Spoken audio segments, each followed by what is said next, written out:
বন্ধু দেখুন, আমাদের ভারতের জন্য একটা খুবই খারাপ খবর এসেছে। আমাদের এয়ারফোর্সে সব থেকে বেশি ব্যবহার হওয়া সুখোই 30 MKI সেটা আসামে হঠাৎ করে ক্র্যাশ হয় এবং আমাদের 2জন পাইলট প্রাণ হারায়। একদিকে ইসরায়েল ইরানের যুদ্ধ চলছে, তার মধ্যে ভারতের এইভাবে একটা ফাইটার জেট ক্র্যাশ হওয়া, তার সাথে 2জন পাইলট মারা যাওয়া খুবই দুঃখজনক একটা খবর। জেনারেলি দেখুন, আমাদের এয়ারফোর্সের কাছে থাকা MiG-21 ফাইটার জেটগুলি বেশিরভাগ ক্র্যাশ হতো। এগুলিকে ফ্লাইং কফিনও বলা হতো, মানে উড়ন্ত শ্মশান। কিন্তু দেখুন, এইভাবে সুখোই বিমান একটা ক্র্যাশ হওয়া খুবই একটা ভয়ের বিষয়। আপনার এই ম্যাপটা দেখলে বুঝবেন, আসামের কাবেরী জেলায় ঘন ফরেস্টের মধ্যে পাহাড়ি এলাকায় এই ক্র্যাশটা হয়। কিন্তু এই বিমানটা ক্র্যাশ হলো কেন, এর কারণ কি, এবং এই ফাইটার জেটটি বাংলাদেশের বর্ডারের কাছে উঠছিল, তাই ওদিক থেকে কোনো অ্যাটাক হয়েছে কিনা, এই সব বিষয়ে আমরা এই ভিডিওতে ডিটেলসে ডিসকাস করব। মার্চ মাসে 5 তারিখ সন্ধ্যা 7টার সময় আসামের মিলিটারি এয়ারবেস জোরহাট থেকে এই সুখোই 30 MKI বিমানটি টেক অফ করেছিল। উড়ার কিছুক্ষণের মধ্যেই এটা কমিউনিকেশন লস করে দেয়, এয়ার ট্রাফিক কন্ট্রোলের সাথে কানেকশন কেটে যায় এবং রেডার থেকেও এটা দেখা যায় না। আমরা যদি এক্সাক্ট টাইমটা বলি, সন্ধ্যে 7:42 থেকে এই বিমানের কোনো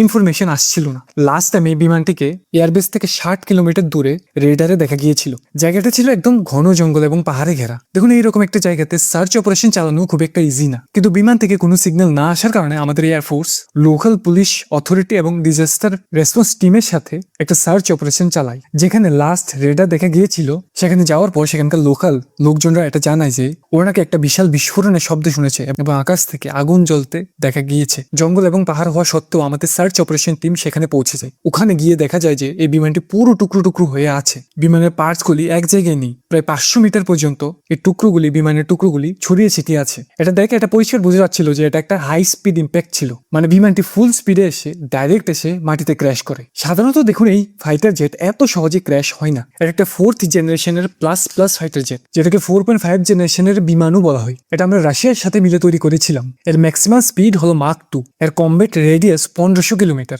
মানে 1500 কিলোমিটার দূরে থাকা শত্রুকে এটা ইজিলি টার্গেট করে শেষ করে দিতে পারি। যদি এটাকে মাঝ আকাশে রিফিউলিং করানো যায়, তবে এটা 8000 কিলোমিটার পর্যন্ত অপারেট করতে পারে। এমনকি এটা 17 কিমি হাইট পর্যন্ত ম্যাক্সিমাম উঠতে পারে। মোট কথা হলো, এই বিমানটা খুবই একটা পাওয়ারফুল বিমান। এর ইঞ্জিনও খুবই শক্তিশালী, খুব কঠিন টার্নও এটা খুবই ইজিলি নিতে পারে। এমনকি বর্তমানে ভারত এই বিমানটাকে সব থেকে বেশি ইউজ করছে। আমাদের কাছে 260-এর বেশি সুখোই আছে। সারা ভারত জুড়ে এগুলিকে ডেপ্লয় করানো হয়েছে। এমনকি এতে আমরা ব্রহ্মোস মিসাইলকেও ইনস্টল করতে পারি। Air to air, air to ground, air to ship, সব ধরনের মিসাইল এতে লাগানো যায়। তাই এই বিমানকে ভারতীয় এয়ারফোর্সের ব্যাকবোন অর্থাৎ মেরুদণ্ড বলা হয়। কিন্তু এইরকম ভাবে এই বিমানটি ভেঙে পড়া খুবই দুঃখজনক। এটা একটা ওয়ার্নিং এর মতো। এবার সেই বিমান ক্র্যাশ হওয়ার সময় পাইলট কারা ছিল সে বিষয়ে। এটা একটা 2 সিটার ফাইটার জেট। সামনে পাইলট বসে আর পেছনে স্পেশালিস্ট বসে। অনুজ নামে একজন সিনিয়র পাইলট এই বিমানটাকে চালাচ্ছিল। ওনার দেখুন বিমান চালানো খুবই ভালো এক্সপিরিয়েন্স ছিল। এবং পেছনের সিটে প্রভাস নামে একজন জুনিয়র ওয়েপন সিস্টেম অফিসার বসেছিলেন। এই ক্র্যাশে 2জনেই প্রাণ হারান। এখানে আপনাদের মনে ডাউট আসতে পারে,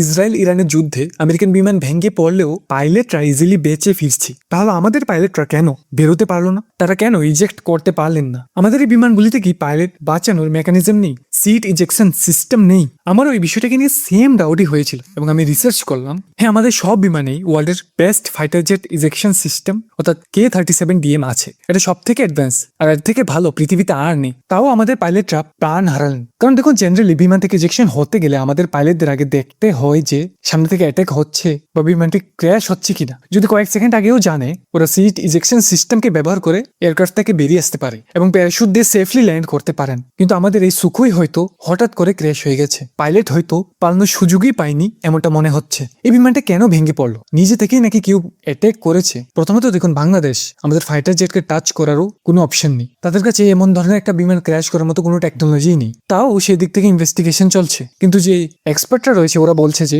হয়তো টেকনিক্যাল ইস্যুর কারণে বিমানটি এইভাবে ক্র্যাশ করে। ধরুন বিমানটি লো অ্যাটিটিউড, মানে কম উচ্চতায় উঠছিল, তারপরে এই এলাকাটি ঘন জঙ্গল এবং পাহাড়ে ভরা। এমন সময়ে হঠাৎ করে একটি পাখির সাথে ধাক্কা খাওয়ার একটা চান্স থাকে। হঠাৎ করে দেখুন পাখি ইঞ্জিনের মধ্যে চলে যায় এবং এর ইঞ্জিন কমপ্লিটলি ফেল হয়ে যায়। এতে বিমান হঠাৎ করে কন্ট্রোল হারিয়ে ফেলে এবং লো অ্যালটিটিউডের কারণে সিট ইজেকশন সিস্টেমকে অ্যাক্টিভেট করারই টাইম পায় না। এবং আরেকটা কারণ হতে পারে, পাইলটরা 7টার দিকে ফ্লাইট করছিলেন, তখন আলো কম ছিল, সেই কারণে ওরিয়েন্টেশন বুঝতে কনফিউশন হয়ে হয়তো কোনো পাহাড়ের সাথে ধাক্কা লেগে গেছে। এখন পর্যন্ত আসল কারণটা জানা যায়নি। ইনভেস্টিগেশন চলছে এবং খুব তাড়াতাড়ি আসল কারণটা বেরিয়ে আসবে। তবে সুখোই 30 MKI ক্র্যাশ হওয়া এটা প্রথমবার নয়। এখন পর্যন্ত টোটাল 14টা বিমান ক্র্যাশ হয়েছে। 2002 সালে প্রথমবার এই বিমানকে আমাদের এয়ারফোর্সে ইন্ট্রোডিউস করানো হয়। প্রথম ক্র্যাশটা হয়েছিল 2009 সালে। ওখানেও সেম 2জন পাইলট মারা যান। সেটার কারণ ছিল পাইলটের মিস্টেক। ভুল করে ফ্লাইট কন্ট্রোল সিস্টেমকে অফ করে দেওয়ায় বিমানটি ক্র্যাশ হয়। তারপর 2014-তে ক্র্যাশ হওয়া আরেকটি এমন এয়ারক্রাফট, সেটা টেকনিক্যাল ইস্যুর জন্য ছিল, কিন্তু ওখানে দুইজন পাইলট সেফলি বেরিয়ে আসেন।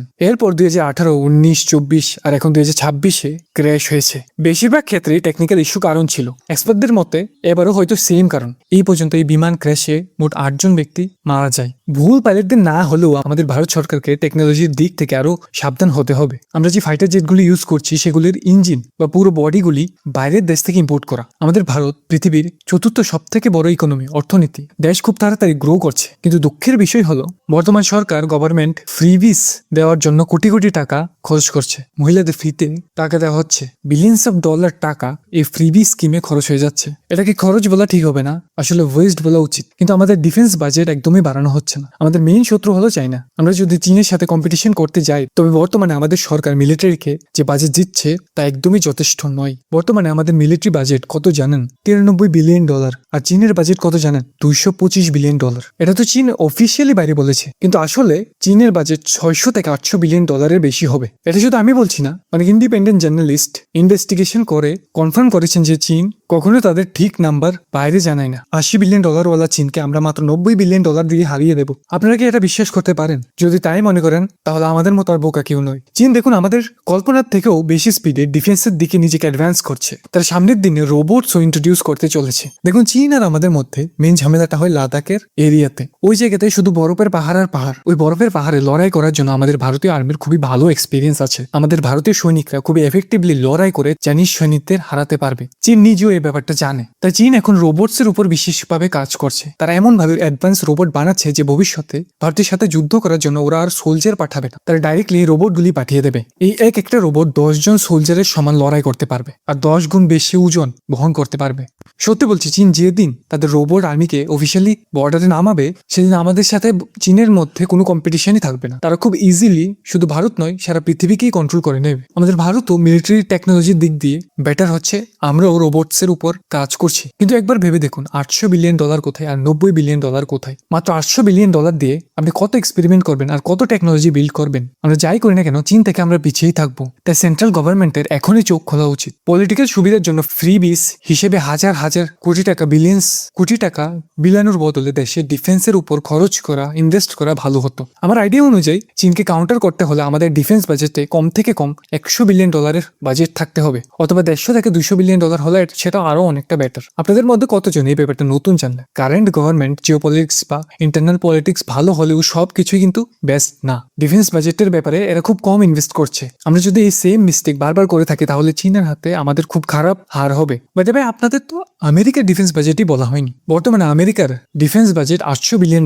এটা ওরা অফিসিয়ালি বলছে, কিন্তু অ্যাকচুয়ালি বাজেট $100 ট্রিলিয়ন বেশি। মানে আমেরিকার বাজেট আমাদের থেকে 10 গুণ আর চীনের বাজেট 8 গুণ বেশি। ওইরকম দেশগুলির সাথে পাল্লা দিতে হলে আমাদের ডিফেন্স বাজেট অন্তত $200 বিলিয়ন হওয়া দরকার। আমাদের কাছে যে টাকা নেই তা নেই, কিন্তু পলিটিশিয়ানরা তাদের পলিটিক্যাল লাভের জন্য আর ভোটের জন্য আমাদের টাকা ফ্রিতে বিলিয়ে দিচ্ছে। শুধু অপোজিশন পার্টি নয়, পাওয়ারে থাকা পলিটিক্যাল পার্টিগুলিও বেশি বেশি করছে এমন কাজ। যেই দেশে সরকার ফ্রিবিসকে প্রমোট করে এবং মানুষকে আলছে বানিয়ে দেয়, সেই দেশ কখনোই ডেভেলপড হতে পারবে না। এটা সবাই জানে যে এটা সত্যি, বাট কেউ এটা মেনে চলে না। এবার ইরান ইসরায়েলের যুদ্ধের কথা যদি বলি, এটা মনে হচ্ছে যে এই যুদ্ধ কোনো না কোনোভাবে নিউক্লিয়ার ওয়ারে পরিবর্তন হতে পারে, বা ইট ইস চান্স আছে। কারণ আমেরিকা দেখুন গতকাল একটা মোস্ট ডেঞ্জারাস মিসাইল টেস্ট করেছে, যেটাকে ডুমসডে মিসাইলও বলা হয়। এটা একটা নিউক্লিয়ার মিসাইল। এই মিসাইলের স্পেশালিটি কি জানেন? এটা পৃথিবীর যে কোনো কোনায় থাকা এনিমিকে টার্গেট করে শেষ করে দিতে পারে। এর রেঞ্জের কোনো লিমিটই নেই। আর ইরানের কথা বললে, ইরানের ইন্টারেস্টিংলি সেখানে একটা জায়গায় 8 ম্যাগনিটিউডের একটি ভূমিকম্প হয়েছে, কিন্তু এই ভূমিকম্প প্রাকৃতিক ছিল না। এক্সপার্টরা বলছে যে ইরান নাকি মাটির তলায় নিউক্লিয়ার অস্ত্র পরীক্ষা করেছে। আমেরিকা ইরানের সাথে যুদ্ধ করছে যাতে ওরা নিউক্লিয়ার অস্ত্র বানাতে না পারে। যদি ইরান এই অস্ত্র বানিয়ে ফেলে, তবে এই যুদ্ধ থেমে যাবে, অথবা আমেরিকার ইরানের মধ্যে নিউক্লিয়ার অস্ত্র দিয়ে আবার যুদ্ধ হবে। এই পৃথিবীতে আমেরিকা ছাড়া কোনো দেশই নিউক্লিয়ার অস্ত্র কখনোই ব্যবহার করেনি। ওরা জাপানের উপর 2টি পারমাণবিক বোমা ফেলেছিল। এখন ওরা ইরানের সাথে হয়তো সেম কাজটাই করতে পারে, কারণ বর্তমানে আমেরিকার প্রেসিডেন্টের সিটে এখন যুক্তি ছাড়া কাজ করা ডোনাল্ড ট্রাম্প বসে আছে। এগুলি হলো আজকের ভিডিও সব ডিটেলস। এই ব্যাপারে আপনার কি মনে হয়, ইসরায়েল আর ইরানের এই যুদ্ধ কি নিউক্লিয়ার অস্ত্রের যুদ্ধে পরিবর্তন হওয়ার সম্ভাবনা আছে? আমাদের ভারত কেন ডিফেন্স বাজেটটা বাড়াচ্ছে না? সরকারের কাছে পাবলিকদের ফ্রিতে টাকা দেওয়ার বাজেট থাকে, কিন্তু ডিফেন্সের উপর খরচ করার জন্য কেন টাকা থাকে না? আমাদের ডিফেন্স বাজেটটা বাড়ানো ঠিক না ভুল? আপনাদের মতামত অবশ্যই কমেন্ট করে জানাবেন।